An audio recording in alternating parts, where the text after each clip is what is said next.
7, 6, 5, 4.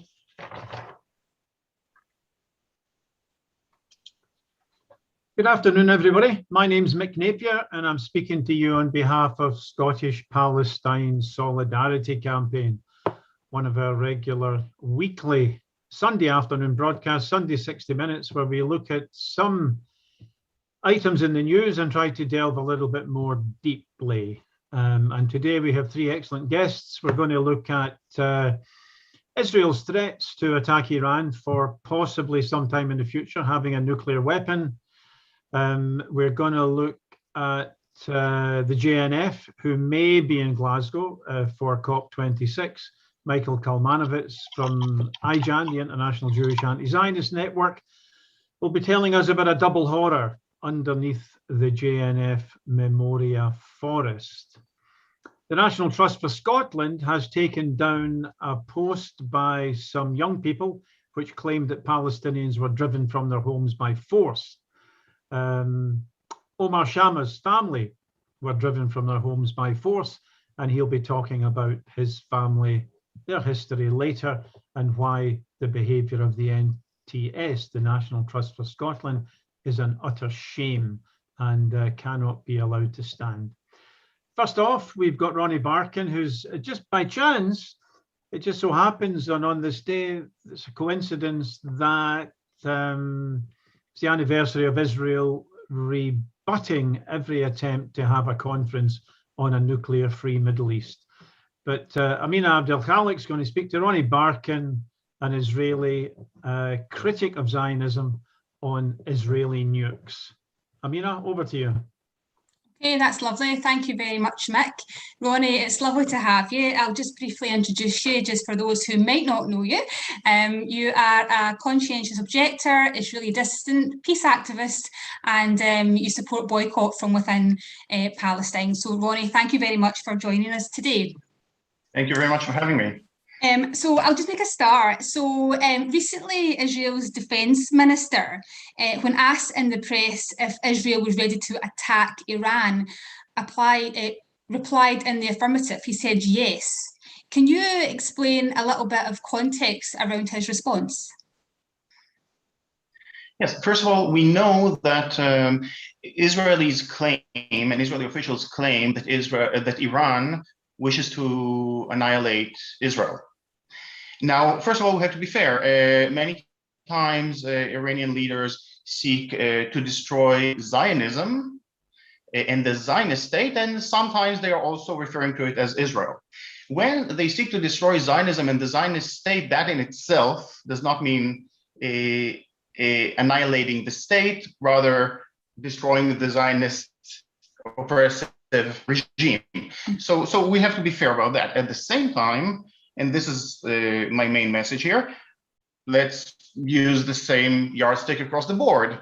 How many times have Israeli officials called for the annihilation of Iran? On numerous occasions. They even called for the annihilation of Gaza, the blockaded Gaza Strip, which is a concentration camp being controlled by Israel. And they have called for basically turning Gaza into a sandbox, and they even use the term Holocaust, a Holocaust against Gaza. They also use the term Holocaust against Iran. So we have to just be fair about that. Israeli officials basically like to instill fear about Iran and how Iran wishes to eradicate the state of Israel, while the same officials call for the same measures against Iran. Also, I just remembered recently that Sheldon Adelson, who was backing Benjamin Netanyahu, a rabid, obviously right-wing American, basically someone who subsidizes the Israeli right-wing, he called for basically dropping an American nuclear weapon on a desert in Iran in order to show them that they have the strength to do so. And if that will not be enough, then we should just drop a nuclear bomb on Iran, on the civilians of Iran. These are the calls that we hear from those who back Israeli policies. So we have to just use the same yardstick across the board. We should be against the Iranian calls for the destruction of a state, and we should be against the calls of Israel and its backers to destroy Iran. Yeah, and also Al Jazeera have reported that Israel have claimed that Iran is, 2 months away from enriching enough uranium to make its first nuclear warhead. Yet we know that Israel has at least 200, if not more, nuclear warheads. Again, can you just maybe explain a little bit about why the double standard? Why is it okay for Israel to have so many nuclear weapons, but no one else is basically allowed according to their stance? Yes, so first of all, obviously, it is not okay to have this double standard. And in my history as a conscientious objector and activist, etc., I was also active with the Committee for the Non-Proliferation of this region against ABC, atomic, biological, and chemical weapons, which Israel manufactures all three, according to international and Israeli sources.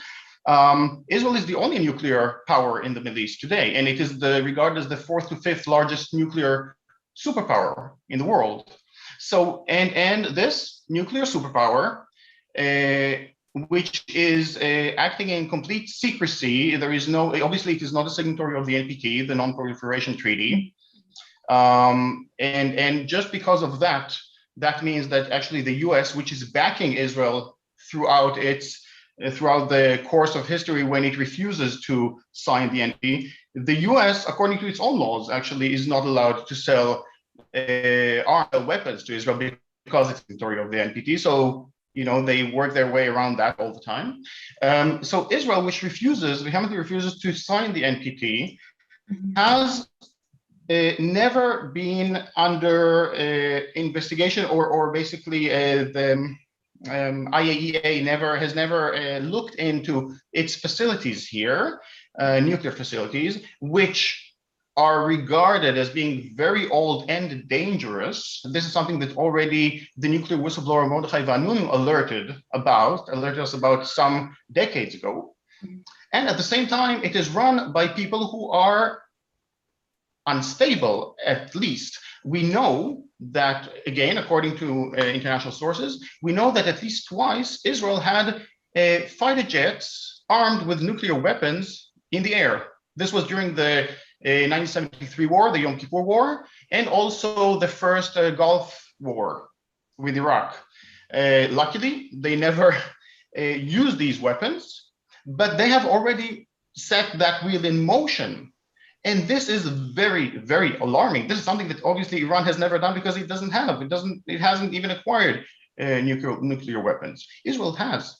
We should be very, very concerned about that, and we should call for the immediate non-proliferation of this region. First and foremost, obviously, I'm pointing the finger at Israel, but also any other country that seeks weapons of mass destruction, whether it is atomic, nuclear, or biological and chemical, all of which have been used by other countries as well. Atomic weapons, nuclear weapons have only been produced and tested by Israel. So why do you think Israel assumes this posturing? Why do you think Israel have aircraft carrying nuclear warheads? Do they not have their hands full maintaining a 365 days a year illegal occupation? Do they not have their hands full in all their other breaches of international law? Why this? Israel has mastered the art of divide and conquer, specifically towards Palestinians that it controls and subjugates and terrorizes on a daily basis, dividing and segregating between these groups, but also versus other communities. And one very good way to do that is to use these other forms of distraction and to point the finger at different scapegoats. And definitely using this notion that Israelis are somehow under an imminent threat, basically a threat of destruction, annihilation, and that they should do everything in their power to avert that. That is something that first serves as a very good tool for distraction, and secondly, also serves to basically still maintain some sort of cohesiveness within a society, an Israeli society that is as fragmented as can be.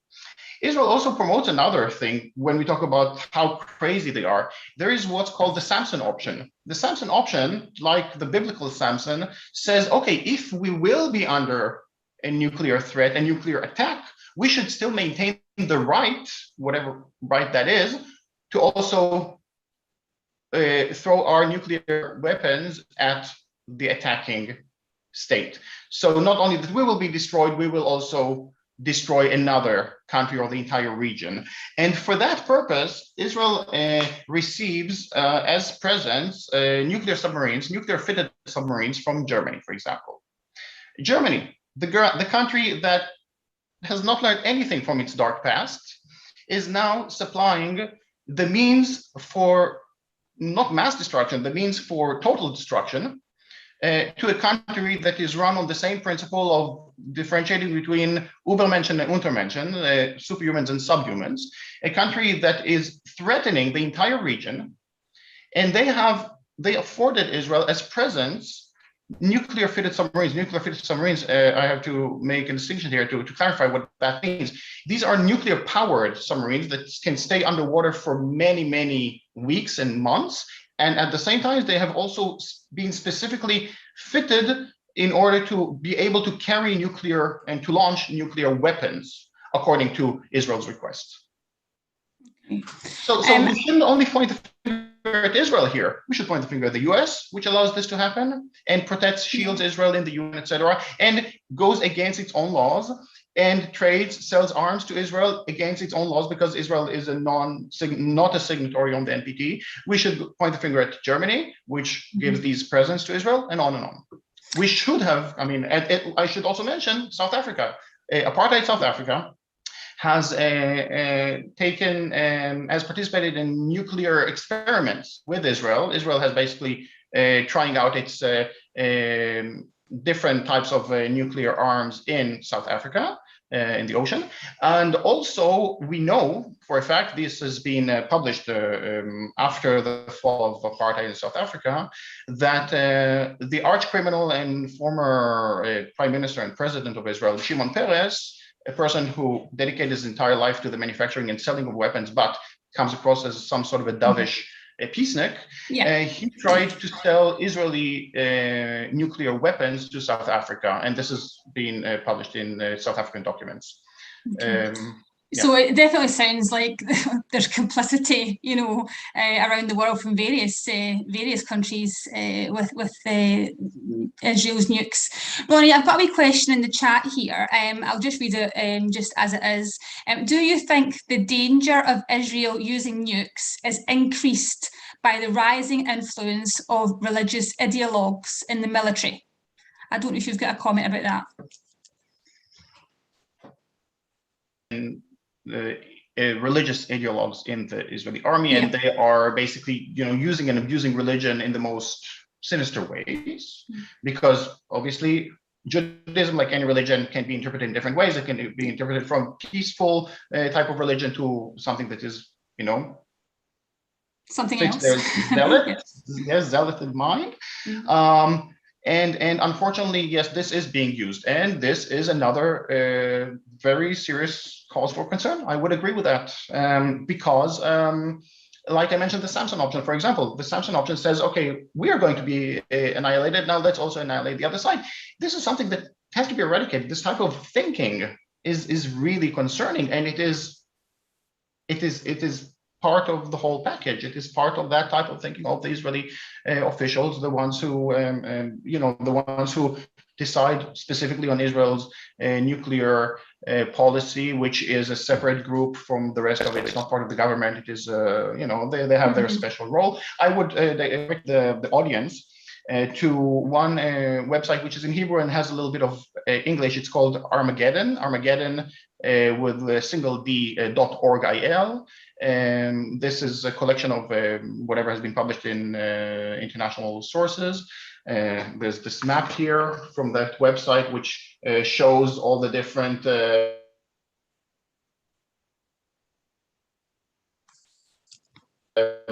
places where facilities, and there's also all kinds of articles, etc.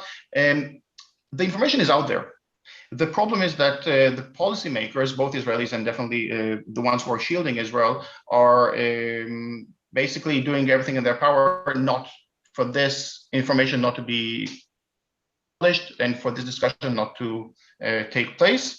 We know how Sam Hosseini, by the way, I have to mention that as well. There is a wonderful video where Sam Hosseini in DC is asking different American officials about their knowledge of Israeli nuclear weapons, and they all refuse to give him a straight answer. They say, "I think that Israel is a nuclear power, but I do not know that." And this is kind of the theme of that video. So we have to point the finger and say, yes, we know, and we have to discuss it. Yeah. Why do you think Israel don't allow the weapons inspectors into their facilities? You mentioned briefly that their facilities are quite old and etc. Why do you think that they say no repeatedly to inspectors coming in? Sorry, Amina, could you repeat it, please? Oh, sorry. Was it freezing? Yeah. So why do you think the UN weapons inspectors are not allowed by Israel to come in to observe their facilities, their nuclear facilities? Obviously, because they don't want anything to be published. They don't. There is this whole policy of ambiguity that Israel. It says we will not be the first country in the Middle East to acknowledge or deny having nuclear weapons. But the entire world knows that Israel is a nuclear power. It's very clear. The thing is that the fact that the IAEA is not basically monitoring production and maintaining of Israeli nuclear arsenal is very worrying, because that means that basically errors can take place, and these errors, these basically nuclear errors, let's call them, could have catastrophic effects, especially in a place that is so small as Israel, which is also, by the way, it's just on the tectonic plates. The Dead Sea, which is the lowest point on Earth. There's a reason for that, because this is, because of tectonic plates. And not far away from there, for example, there's this nuclear facility. So an earthquake could happen. What is the meaning of such an earthquake? How is the arsenal being stored? How is the deposit, the nuclear waste, being stored or handled, etc.? We don't know any of that. Well, we definitely suffering the consequences. Also, the people living in Dimona, for example, we know of high cancer rates and so on. There are so many numerous different consequences to not having this, at the very least, being monitored. And this is what Mordechai Vanunu was alarming us about some decades ago. And he wrote a poem called "I'm Your Spy." He later changed the name to "I'm Your Whistleblower." And he asks, as someone who was just a technician, who was just carrying out the work and not thinking about it, at some point he started thinking about what he was doing. And that was very alarming for him. And this is why he wanted to publish this to the rest of the world. Well, it sounds very dangerous, having a nuclear plant on tectonic plates. It certainly sounds like it could be Armageddon any day. Ronnie, we've got one last question we can fit in 1 minute if you can.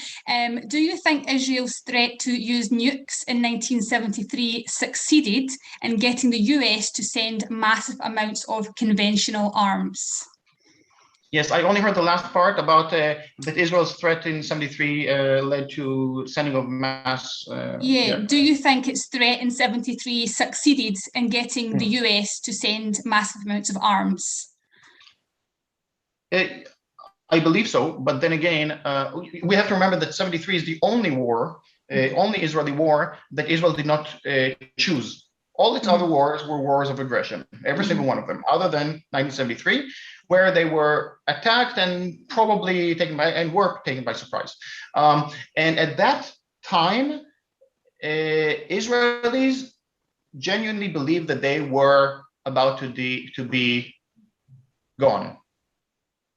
Okay, that they were under basically an existential threat with that war. And at that time, obviously, there was the reason for Israel to even send fighter jets, which were nuclear armed, and also to receive a lot of weapons from the US.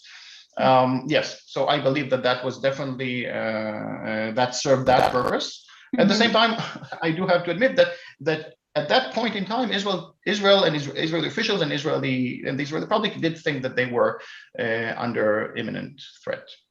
Mm-hmm. Not, I think not it's in also any other war, by the way. All other wars were wars of aggression. Wars of aggression, yeah, and opportunity as well. I think on that note as well, we have to remember that nuclear weapons were outlawed as of this year as well. So I'm afraid that's us out of time, Ronnie. So thank you very much for your wonderful insights. We're going to have to leave it there. So it's lovely to see you again. Same here. And thank you. Have a good Sunday. Thank you, you too. And keep doing what you're doing, Ronnie. Thank you very much. Bye-bye. Thank you, Ronnie, and thank you, Amina. The next two items we have are themed around the Jewish National Fund, the racist pillar of Israeli apartheid. The first one is explicitly about the JNF. I hope that we can see Michael Kalmanovitz and Tara McCarthy shortly. I hope they'll pop up miraculously using modern technology. Big welcome to you, Michael. And we're just waiting for Tara to join us. There she is. Okay, folks. What Michael will discuss is helped by the fact he's a member of the International Jewish Anti-Zionist Network. They published an amazing pamphlet a long time ago. It well repays reading even today. Israel's worldwide role in repression. But he's here to talk about the Memoria Forest and what that tells us about the darkness of the racist Jewish National Fund. Tara, over to you and Michael. Thank you. Thank you, Mick. Hi there, Michael. Hi, Tara. So as Mick has already mentioned, you are a member of the International Jewish Anti-Zionist Network, or IJAN for short.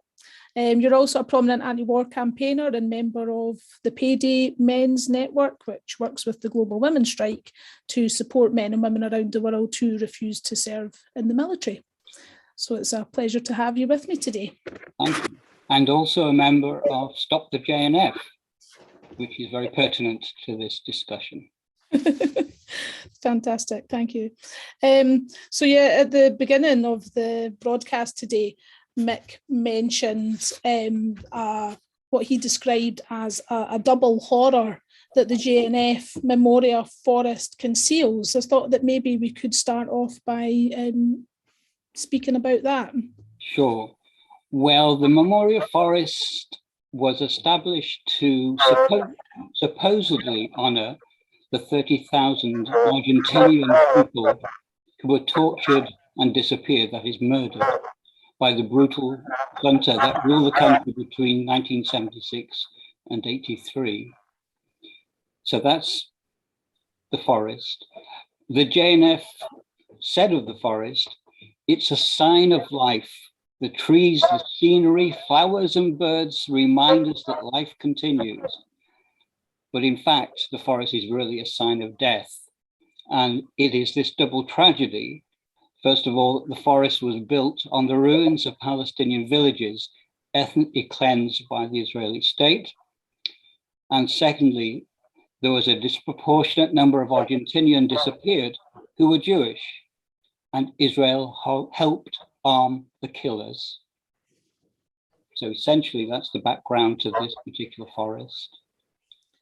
Yeah, then I was doing some research before the interview today, and I mean, General Videla, who led the junta, was a well-known anti-Semite. So, I mean, it would be interesting, I think, to our viewers to know, why did Israel cooperate with a regime that was so obviously right-wing and anti-Semitic? Such a good question. Well, it suited Israel. Well, let me say what they did or didn't do.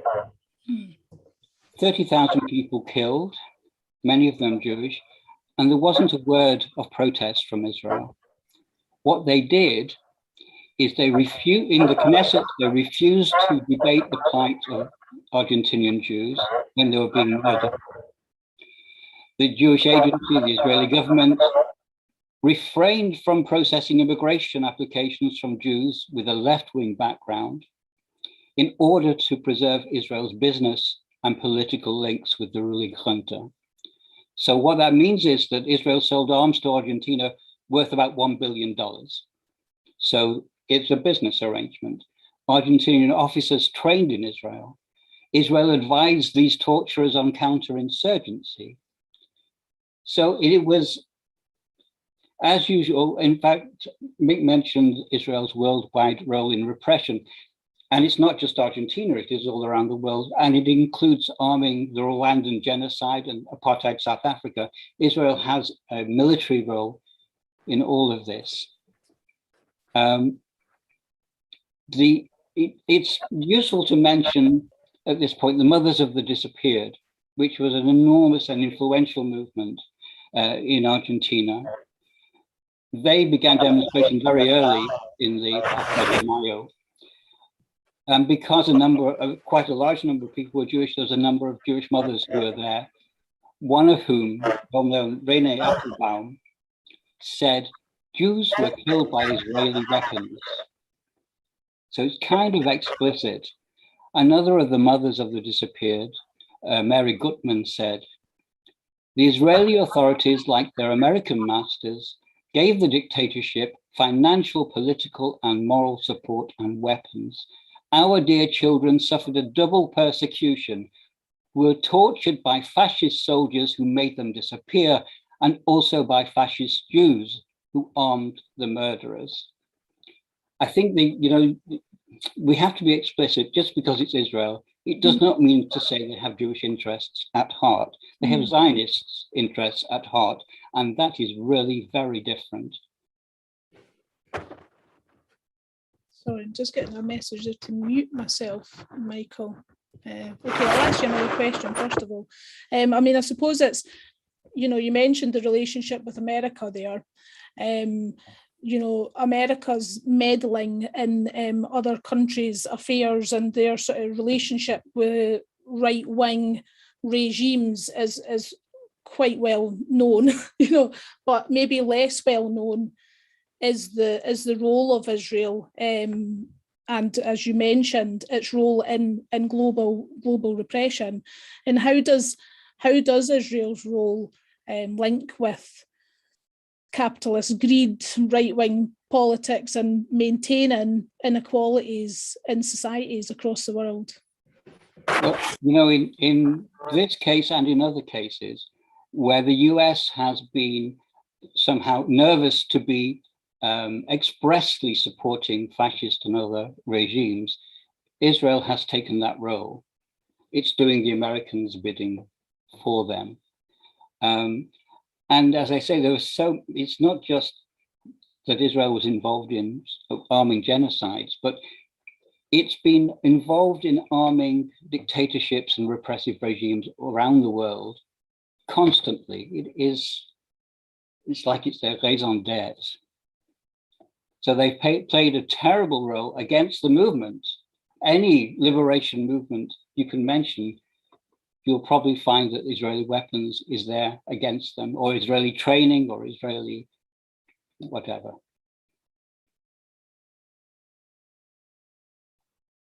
So Israel's a relatively small country. So how does it manage to fund these, what I would imagine are quite expensive activities of repression?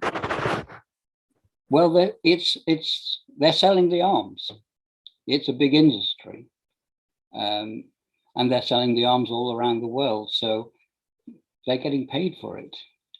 Can I just go back to Argentina and say something about one of the best known people who were tortured and then managed to escape was Jacobo Timmerman. And he ended up in Israel for a while. And whilst he was there, he was deported in 1979, but he knew that the Israeli war against Lebanon in 1982 was no good. and publicized his opposition to it, advised his son that he better go to jail rather than serve in Lebanon, which in fact happened. And he compared Israel's treatment of Palestinians to South Africa, to the apartheid against Black people. And he held the Israeli military responsible for the 1982 massacre and mass rape of Palestinians in Sabra and Shatila refugee camps. So he denounced the outright collaboration of Jewish organizations in Argentina. And famously he said, or he wrote, "I will forget my torturers, but I will never forget the Jewish leaders who acquiesced to the torture of Jews." Okay. Yeah, I mean, I think certainly when I became more involved in the Palestinian Solidarity Campaign, it was certainly surprising to realise that, you know, there are Jewish people who are you know, have this kind of very right-wing view of the world, and you know, I think you kind of assume that because of the history that wouldn't necessarily be the case. I mean, it would be useful to know a bit more about what the role of Zionist organisations are in this. Well, in this particular case in Argentina, the Jewish/Zionist organizations were complicit. They did not speak out against, it wasn't just a matter of Jewish people being tortured or killed. They just didn't speak out about anybody being tortured or killed. And with that, they were with the Israeli government, who wanted to keep things quiet. I have to say that's really what the Zionists do. They make alliances with very unsavory people, Starting right back with, trying to make an alliance with the Russian Tsarist pogromists way back at the turn of the last century, trying to make an arrangement whereby there could be a creation of the Jewish state, in exchange for which they would keep quiet about the atrocities against other Jewish people in the Russian Empire. It's been a constant method of the Zionists. It's not to defend Jews. It really is to defend their own Zionist, whatever it is that they want. Okay, we have a question in the chat here. So why do you think the Israeli Supreme Court refused to release documents to Israeli journalists concerning Israeli arms sales to Rwanda and Myanmar during each of these genocides? Well, I mean, quite clearly, it's to keep the information away from the public. They have been involved in the genocide in Myanmar. They were involved in the genocide in Rwanda and other genocides. But the Israeli court is an instrument of the Israeli state, and they don't want us to know. In fact, I don't know, maybe there's a number of people who are listening in who are kind of find this information to be shocking or extreme or something, but it is the case that they're involved in genocides, first of all, of genocide of Palestinian people, but also in other countries around the world.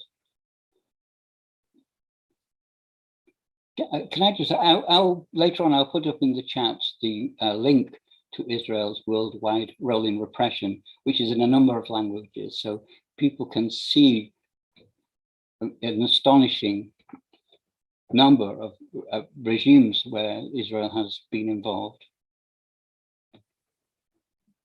So, I mean, what is the you know, apart from the direct sort of impact on Palestinians in terms of their own genocide activities, genocidal activities against Palestinians, what are the other impacts for Palestinians?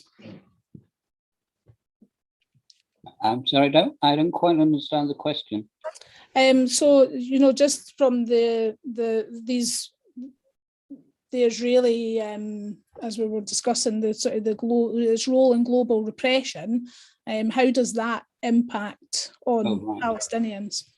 I think the first thing to say is that all these weapons are tested out on Palestinians first, and Israel sells these weapons as, quotes, battle tested, which is just an outrage.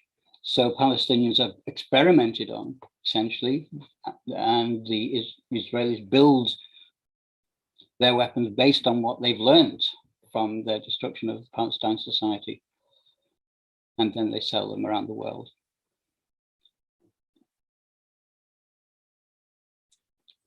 Sorry about the delay here because I keep having mute and unmute. So Mick is asking what languages is the pamphlet that you mentioned available in? So it's in English, Spanish, French, and Italian. As I say, I'll put up the link so that people can see it. Can I just go back to kind of the beginning, really, about the JNF, and just say a couple of things about that. The JNF presents itself as a charity. It's the Jewish National Fund. In Hebrew, it's known by its acronym KKL, which essentially means it's an Israeli national fund. And that tells you really it's a Zionist organization. It presents itself as a charity around the world, but as we're discussing, it's an instrument of apartheid and ethnic cleansing. And the second thing I want to say is that the crimes that Israel is committing against Palestinians, it has also committed against Jewish people. And what's happened in Argentina is one example.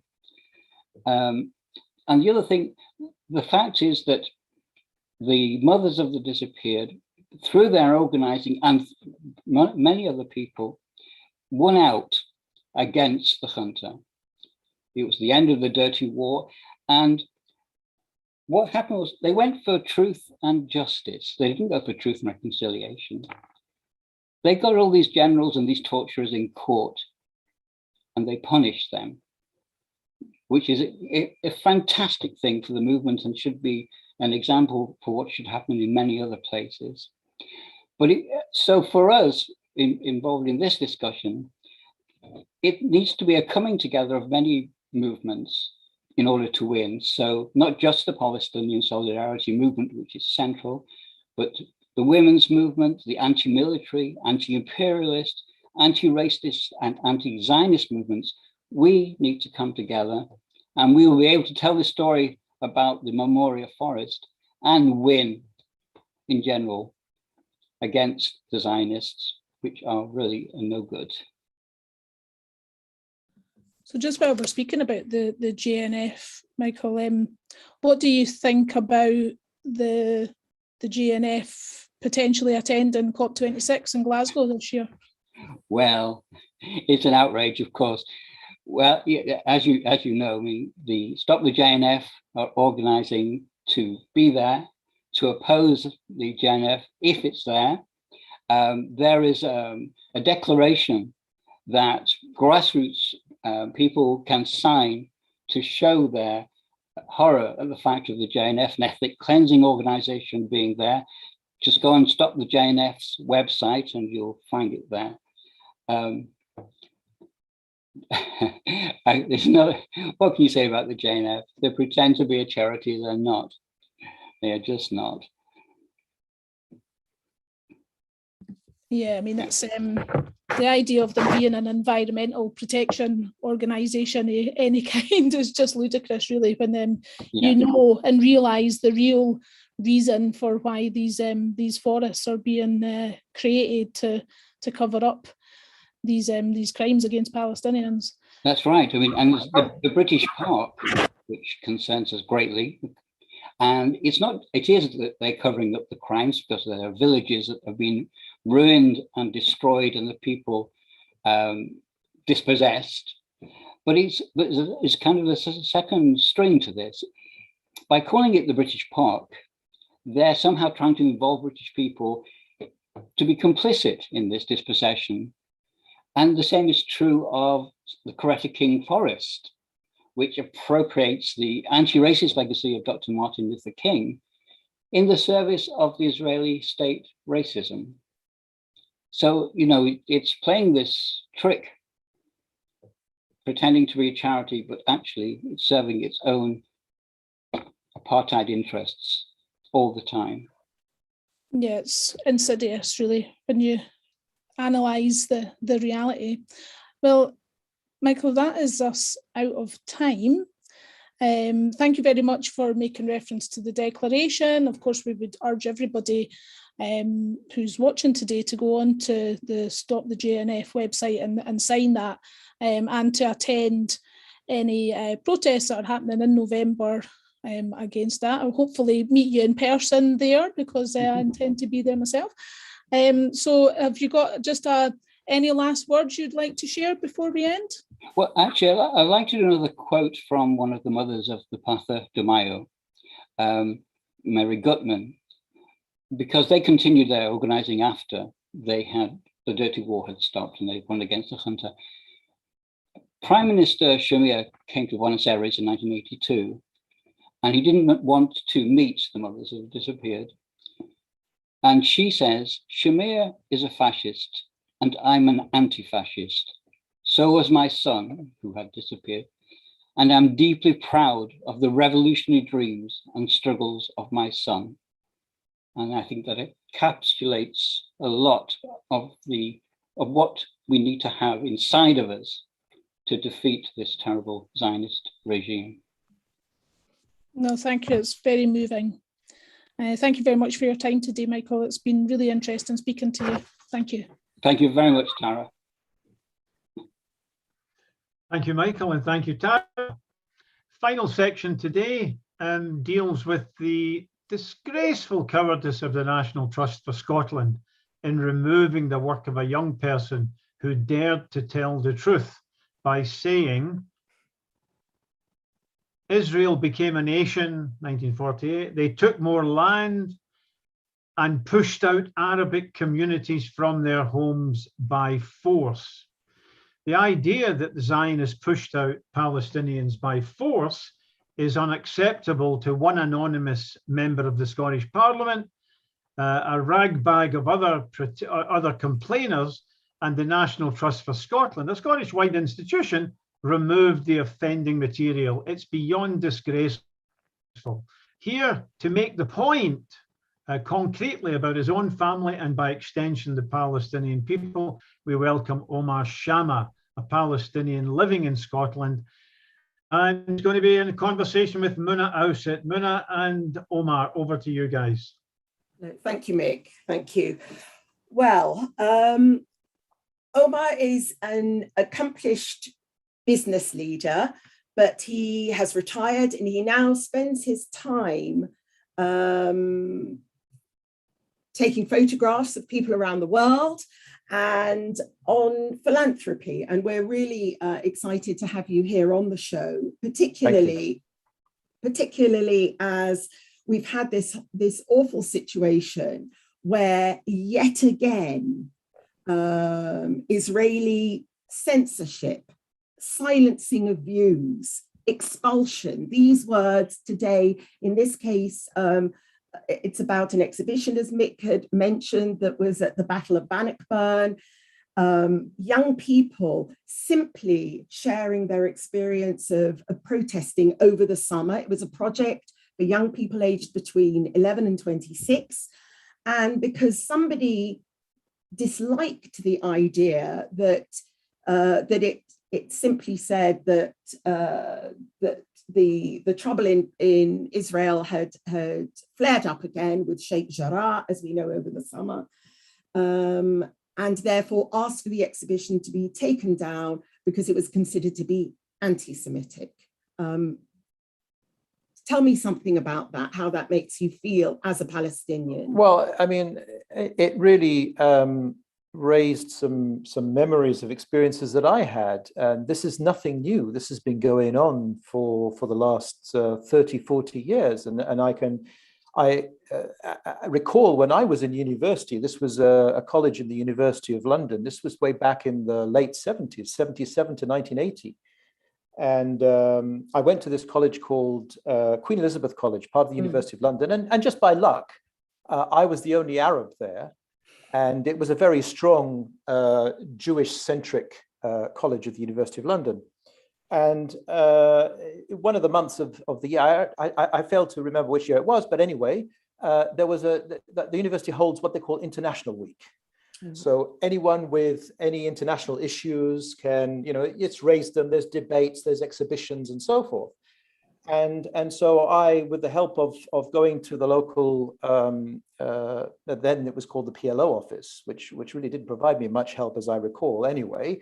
I got some posters and banners put up around, map of Palestine, pre-48, post-48, 67, that sort of thing. Yeah. And immediately after that, these posters started appearing on the walls, which were really, racist, horrible, insulting protest posters against the Palestinian issue. Things like, the polo mints, yeah. The sweets, yes. P-O-L-O, polo mints, the sweets with the hole, P-L-O, they like putting holes in people, that sort of thing.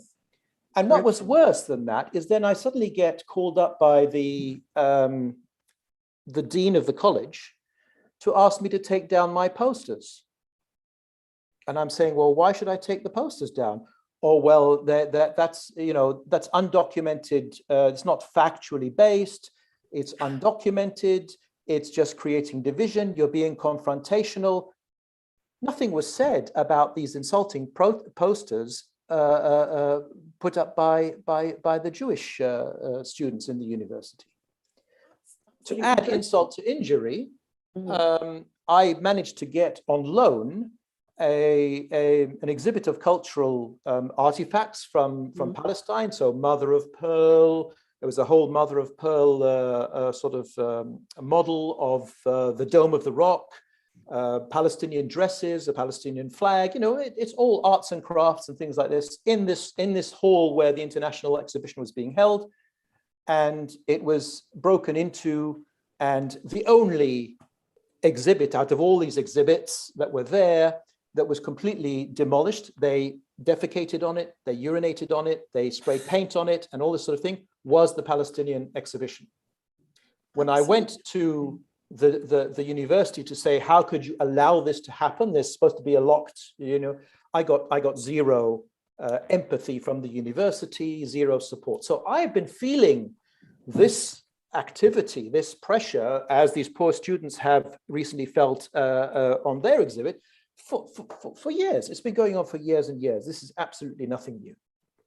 Nothing new. So basically, we still, whatever happened started in 1948 is still happening today. Well, I mean, it's still happening today.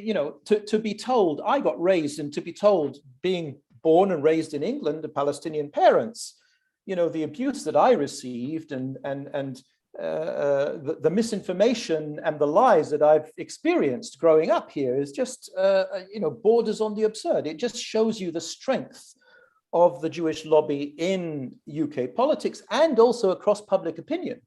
Yes. What's worse, it's widespread across public opinion. And I have to say, honestly, I take my hat off to them, because the Zionist lobby and the Zionist movement does a damn good job for its own cause. Unjust as that may be, I have to say that they do a very good job, and that job is still strong. And it's something that we need to continuously fight to resist, and continuously make aware the reality of the situation, to change people's public opinion, as we do through our efforts at the moment. So can you tell me more about your family, about what actually happened to your family? Well, I come from Safad, which is in the north of what is today Israel proper. Yeah. And Safad fell in May of 1948, just before the declaration of the State of Israel. And that really was, it fell after what was called the Battle for Safad. And this was one of the battles of the liberation, as the Zionists call, of their homeland and the creation of the State of Israel. Safad was the regional center for Galilee, for the Galilee area. Okay. Mm-hmm. Now, the Israeli narrative says, oh, this small band of Jewish residents of Safad fought off the hordes of Arab fighters, the thousands of Arab fighters from across the Arab world, when in fact, actually, the Arab invasion, or the Arab armies that tried to regain Palestine came after the Battle of Safad. So the Jews were determined to conquer Safad before this Arab invasion in May of 2016. There were actually 444 fighters on the Arab side. About 100 were Jordanian and Syrian recruits from other Arab countries. The remainder were locals. By the time that the British withdrew from Safad in April of that year, they'd run out of bullets. So they were actually fighting with, knife and fork and sword and pitchfork and whatever you call it. Stones, of course. And stones and, the same old. And they faced the Palmach and the Haganah and very, very well trained, very well armed Jewish military forces. And in order to break the morale of the residents of Safad, of course, the Israelis took on this policy of destroying and massacring all the villages north of Safad. So you have Birya, you have lots of villages, Ain Zaytun and others, that were purposely destroyed. Yes. Take, for example, Ain Zaytun. The residents there were actually taken and the village was destroyed and the houses were burnt and the residents were massacred, with a policy of doing so in the daytime, so that Safad, across the valley, residents of Safad actually see the village burning, can actually hear the cries of the people being massacred. The remaining villagers in Ain Zaytun were tied hand and feet, the men, and thrown off a cliff edge into the valley 150 feet below. And so how was that? It was that terror that they purposely wanted to inflict upon the Safad residents so that the Safad residents would flee. And in fact, yes. And how did that affect your family specifically, this ethnic cleansing? My great grandfather fought with the Palestinian residents as much as they could, and I don't know exactly which wave of evacuation my family, that's women and children, left, because there were 3 pretty much evacuations, and I'm not sure of it, but the first was when the British withdrew in April of that year. The 16th of April was when the British withdrew, and with them a certain number of women and children from Safad withdrew because of fear that the Israelis will come, and they were massacring. Of course, they could hear about the massacres, Deir Yassin and all the other villages that are massacres and burnt and destroyed. So there was that fear. So they left. Then there was a second withdrawal after the specific Ain Zaytun massacre.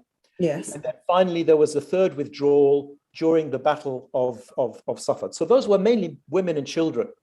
Now, the remaining men, what the Israelis did was they circled Safad and purposely left one route to the west, basically over mountain trails, for the Palestinians to escape. They said, let's give them a route out. And most of them, after the battle, after they're seeing that the battle was lost, any remaining, which was probably around 150 people, men, escaped towards Jordan. There were about 120 elderly residents of Safad left, Arab residents, when the city was completely conquered by the Israelis. The Muslims were bussed and taken up to Lebanon and thrown out into Lebanon. The elderly, the Christians, were then taken, which were probably 24 or so, were taken to a convent in Haifa. And the village was completely emptied of all its residents. And you know, that one thing that gets to me in the lack of compassion that the Zionists had was, there was a general called Elad Peled who was responsible for, I think, the Palmach. I'm not sure the Haganah or the Palmach, but anyway, he was pretty much responsible for the Ain Zaytun massacre. And he basically, he called it the Palestinians' exodus from Egypt, which referring to the exodus of the Jews from Egypt. Of let course, us see their exodus from Egypt.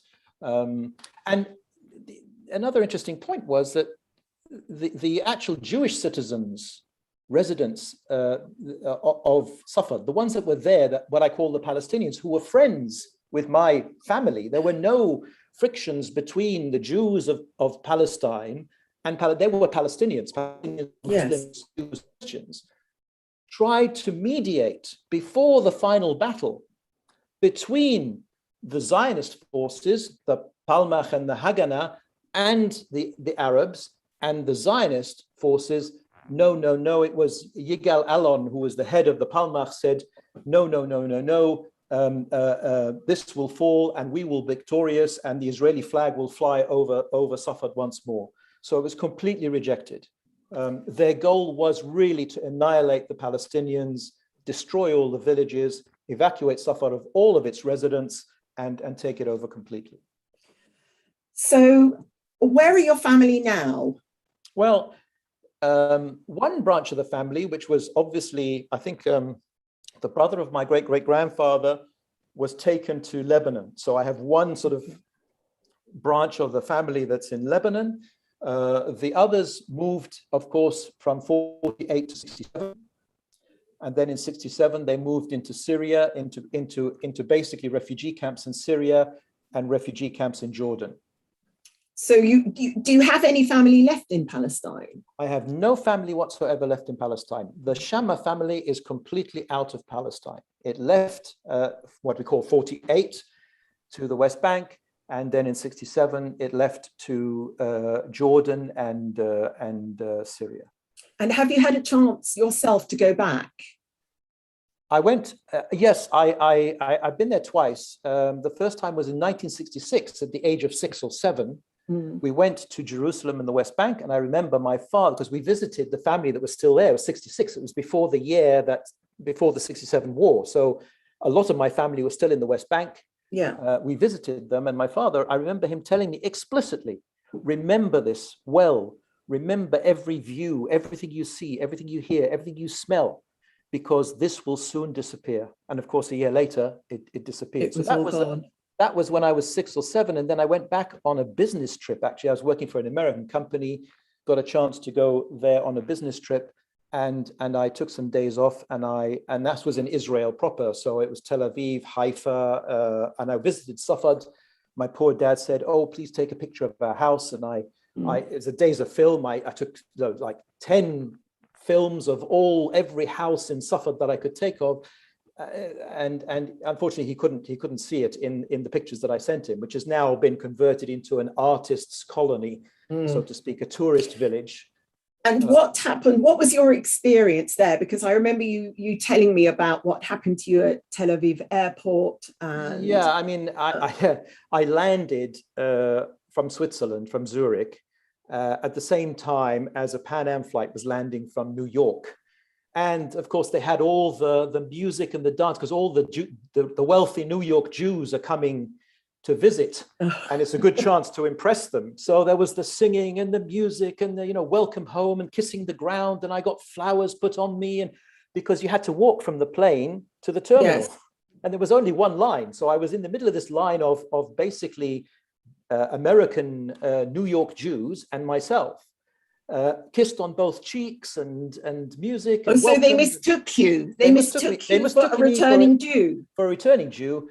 Got to the passport control desk, smile on the nice girl's face there. I gave her my passport, British passport, fine, still smiling. Opened it up, looked at my name. The smile disappeared. It was a blank stare, saying, "What are you doing here? What's the purpose of your visit?" I said, "No, sorry." The first question was, do you have family here? I said, no, I don't. Then why are you visiting? I said, I'm on a business trip. And then I politely asked her, I said, do you mind not stamping my passport? Because in those days, if you had an Israeli stamp in your passport, you couldn't get an Arabic visa to travel around the Middle East. Yeah, a lot of other countries. Yes. So I said, do you mind not stamping my passport? And she looked at me, just stared at me and went bang, bang, bang, bang, bang, bang, and threw the passport at me. when I opened it, there were no stamps in it. However, I mean, she just did that to spite me. She was sort of giving me the finger, making me feel totally unwelcome in my own country.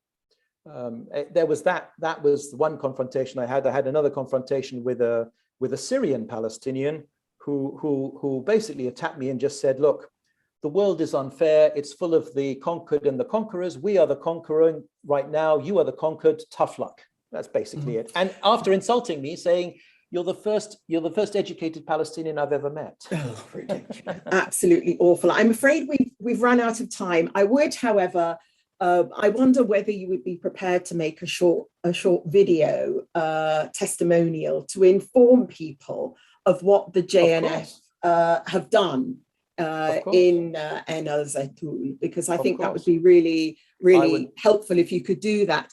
And we would also obviously encourage everybody to write to the National Trust for Scotland and ask them, you know, on what basis this exhibition was taken down and how they could capitulate. So I did that already. I got a response from them, which was, you know, I would say boilerplate rhetoric. Of course, yes. I mean, that's ultimately the problem. Omar, I could talk to you endlessly, and I'm sure that lots of people would like to hear much, much more, and maybe we can have you as a guest another time. But thank you so much for sharing your experience, the experience of your family, for educating us, and again highlighting that nothing has changed in all these years.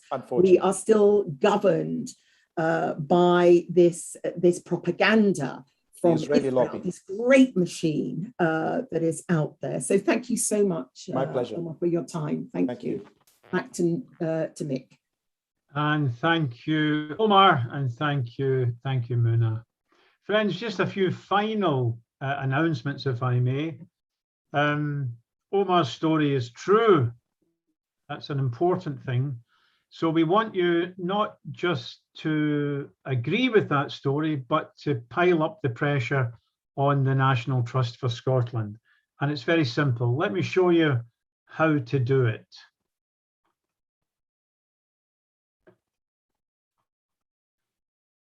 Go to a website called coordinate.org.uk.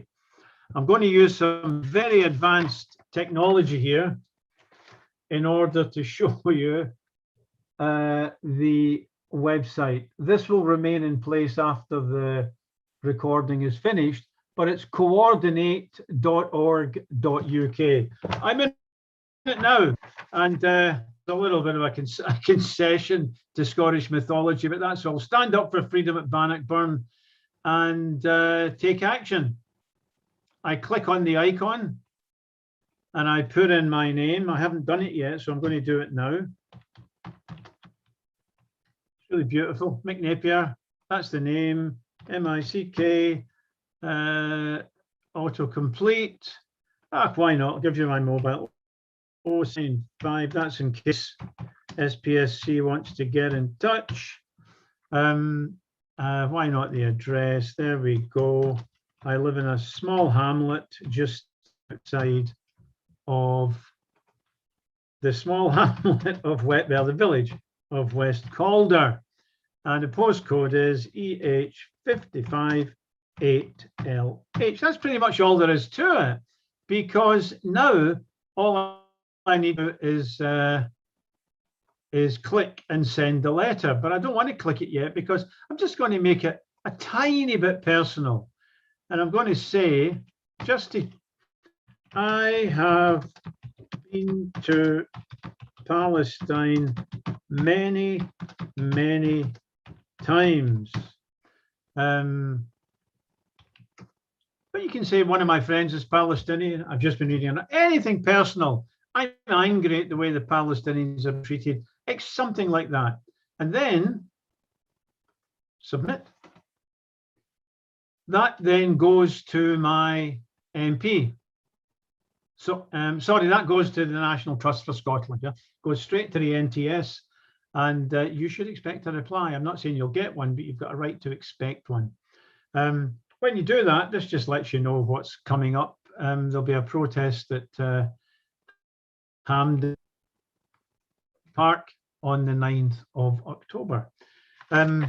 So friends, just to sum up, thank you very much to our guests, Ronnie to talk about Israeli nukes, Michael to talk about the double crime cover-up, which Memoria Forest represents. If you want to get involved in challenging the JNF and fighting the racist JNF, do get in touch. Get in touch. You can get in touch, right? Go to the website, go to the Facebook or whatever. And thank you to Omar for his testimony. It was a coincidence that today, on this day, covered the Israeli kicking into the long grass of the worldwide pressure for a conference on a nuclear-free Middle East. Sign up this day. I think you want to know, and tomorrow we'll tell you about an Israeli Nobel Prize winner and the degeneracy of his behavior before and after he was awarded a Nobel Prize. We'll tell you the following day about the mass graves and possibly more than 1,000 people who were butchered by the Israeli army, not Palestinians, but in a neighboring state. And this was the results of the Israeli army researcher. We'll then tell you the following day, the next day after that, about a European capital, a member of the European Economic Area, whose capital city voted for BDS. When the sky fell on them, they were forced to retreat. But it's still an interesting story with lessons for all of us. And finally, the anniversary on the 23rd, a major British disseminator of ideas, massively committed to the free exchange of ideas, cancelled a meeting in one of their premises to discuss the censorship by the pro-Israel lobby of pro-Palestine voices in the Labour Party. Sense of irony? Not. But look, on this day, it tries to tell even people who are pretty knowledgeable something useful about Israel, Palestine, Zionism, and related topics. Please subscribe. You can subscribe by, Jesus, more high tech. You can subscribe by, this is terrible. Oh, look, bear with me a second.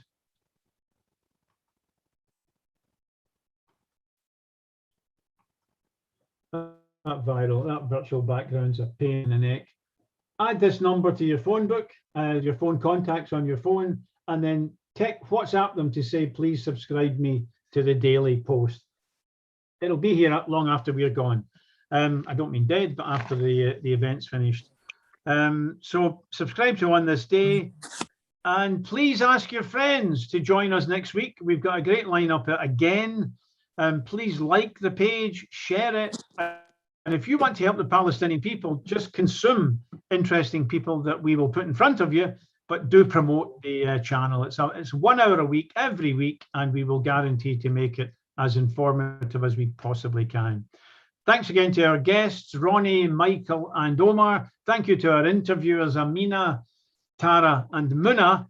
And Jimmy Powdrell behind the scenes makes sure that everything goes pretty smoothly. And it's thank you from me, Mick Napier, on behalf of Scottish Palestine Solidarity Campaign. Let's keep fighting, because